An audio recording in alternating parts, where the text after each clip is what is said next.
Good evening, everybody, and welcome to our Monday night GBO training call. In this September 25th, 2017 call, we're going to be discussing Law number 6, the Law of Solid Ground, in our 21 Irrefutable Laws of Leadership series. The Law of Solid Ground centers around the power of trust. The power of trust is very, very similar to a steel table. It's the power to inspire and influence. It's the glue that bonds each of us together, that strengthens relationships and turns threads of connections into steel cables.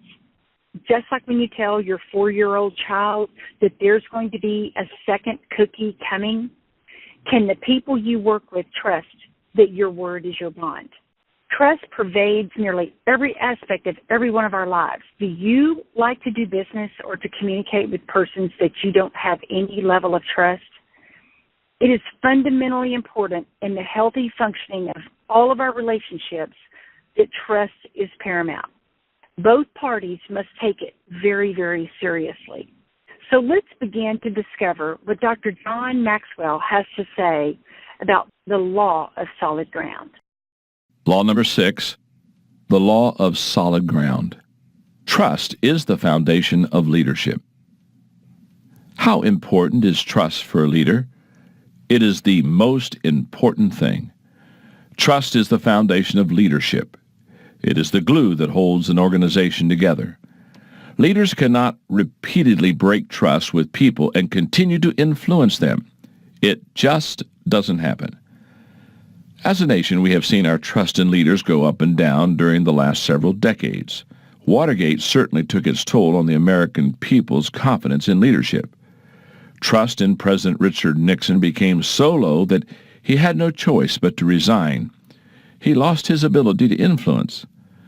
Bill Clinton was a remarkably gifted leader, but questions of trust undermined his leadership. The corporate scandals of the 1990s shook people's confidence in business leadership. Reports of sexual harassment at the military academies undermined confidence in leadership in the armed services. And the incidents of abuse in the Catholic Church disillusioned many people with its leadership. Leaders cannot lose trust and continue to influence others. Trust is the foundation of leadership. That's the law of solid ground. Trust is like change in a leader's pocket. Each time you make a good leadership decision, you earn more change. Each time you make poor decisions, you pay out some of your change to the people. All leaders have a certain amount of change in their pocket when they start in their new leadership position. Whatever they do either builds up their change or depletes it. If leaders make one bad decision after another, they keep paying out change. Then one day, after making one last bad decision, they suddenly and irreparably run out of change. It doesn't even matter if that last blunder was big or small. At that point, it's too late. When you're out of change, you're out as the leader.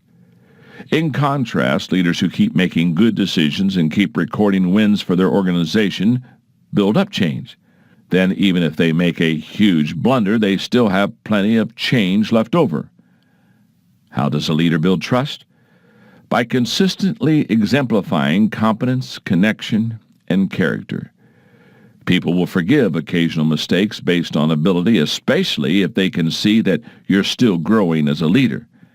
And they will give you some time to connect, but they won't trust someone who has slips in his character. In that area, even occasional lapses are lethal.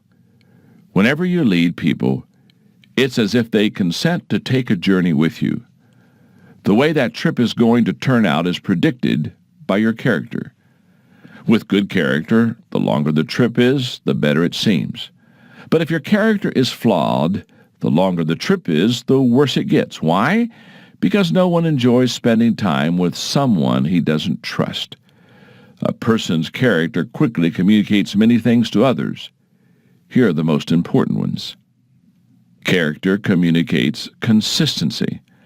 Leaders without inner strength can't be counted on day after day because their ability to perform changes constantly.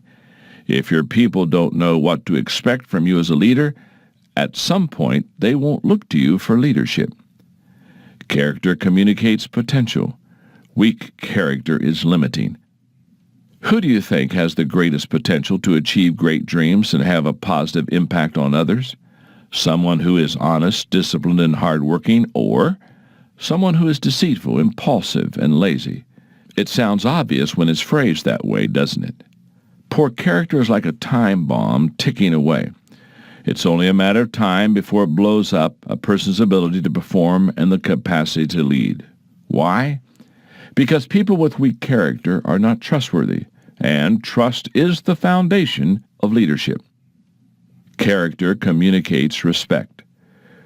When you don't have character within, you can't earn respect without. And respect is absolutely essential for lasting leadership.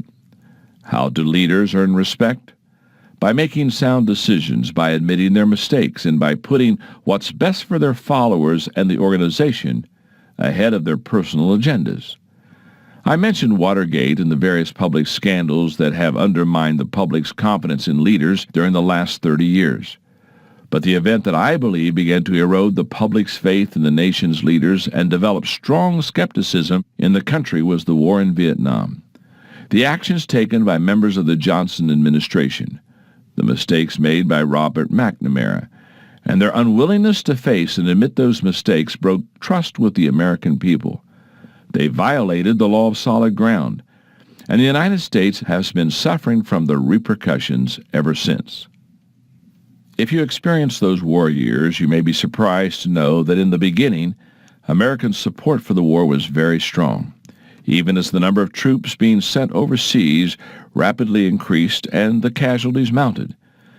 By 1966, more than 200,000 Americans had been sent to Vietnam, yet two-thirds of all Americans surveyed by Lewis Harris believed that Vietnam was the place where the United States should stand and fight communism. And most people expressed the belief that the United States should stay until the fight was finished. But support eventually eroded.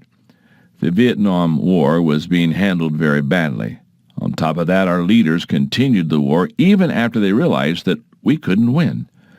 But the worst mistake of all was that McNamara and President Johnson weren't honest with the American people about it.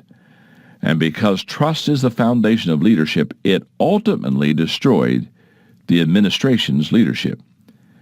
In his book, In Retrospect, McNamara recounts that he repeatedly minimized American losses and told only half-truths about the war. For example, he says, "Upon my return to Washington from Saigon on December 21, 1963, I was less than candid when I reported to the press.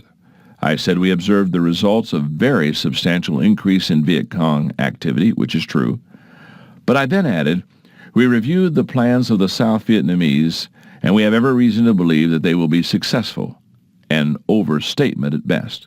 For a while, nobody questioned McNamara's statements because there was no reason to mistrust the country's leaders. But in time, people recognized that his words and the facts weren't matching up. And that's when the American public began to lose faith. Years later, McNamara admitted his failure. "We of the Kennedy and Johnson administration who participated in the decisions on Vietnam act according to what we thought were the principles and the traditions of this nation. We made our decisions in light of those values, yet we were wrong, terribly wrong." Many would argue that McNamara's admission came 30 years and 58,000 lives too late. The cost of Vietnam was high, and not just in human lives. As the American people's trust in their leaders deteriorated, so did their willingness to follow them. Protests led to open rebellion and to society-wide turmoil.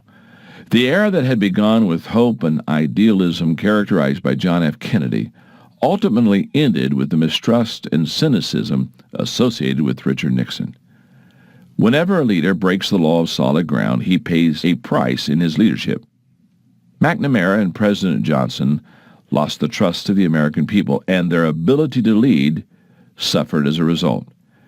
Eventually, McNamara resigned as Secretary of Defense. Johnson, the consummate politician, recognized his weakened position and he didn't run for re-election. But the repercussions of broken trust didn't end there. The American people's distrust for politicians has continued to this day. No leader can break trust with his people and expect to keep influencing them. Trust is the foundation of leadership. Violate the law of solid ground and you diminish your influence as a leader. I hope now each of you can better understand the value of trust. It is not surprising that study after study is showing a decline in the trust that individuals have in business, have in political leaders, institutions, corporations, even people in general. Sometimes as we're trying to do good, we are feeling the ramifications of that distrust. If lack of trust is an issue which is causing concern, what can you do to manage some of those perceptions of trust? Here are a few quick tips. Number one, monitor your use of I in your communications. Number two, view promises you make as an unpaid debt. Number three, keep talking about what matters. Studies show that people need to hear a message 3 to 5 times before they believe it. Number four, your reputation is like a brand. Number 5, be known as a truth teller in your business and your line of work. Number 6, earn the trust of your customers by insisting that everyone observes the 5 pillars of trust. Number 1, keep your promises. 2, be willing to help. 3, treat customers as individuals. 4, make it easy for your customers to do business with you. And number 5, ensure that all physical aspects of your product or service give a favorable impression.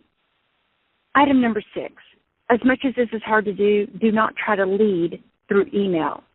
Lead with your heart. Get out from behind your desk or behind your phone. Have some FaceTime. And I'm really excited about this aspect because that's exactly what we do in our global rescue businesses. Zoom is face-to-face. The more time we spend with people, the more level of trust increases. Number 7, always manage your moods. Number 8, are the stories that you tell consistent or do they vary depending on who you're speaking to? And finally, do you make people feel safe? Ask yourself, do I share information that I know is helpful to others or do I withhold it? Do I treat everyone with kindness and compassion? Do I try to do good in my dealings with others? Do I follow through on my commitments, even if it is at considerable personal expense? Do I seize opportunities to encourage others? Am I just as happy about others' achievements as I am my own? Do I consistently strive to deliver great work? Is candid a quality people would readily attribute to me? Remember, trust is power. Like I said in the beginning, it's the power to inspire and influence. And it's the glue that bonds each of us together that will strengthen our relationships and turn threads of connections into steel cables. I hope this call has helped you. I hope you'll take it and practice it in your global rescue business. From Dallas, Texas, good night, everyone, and God bless.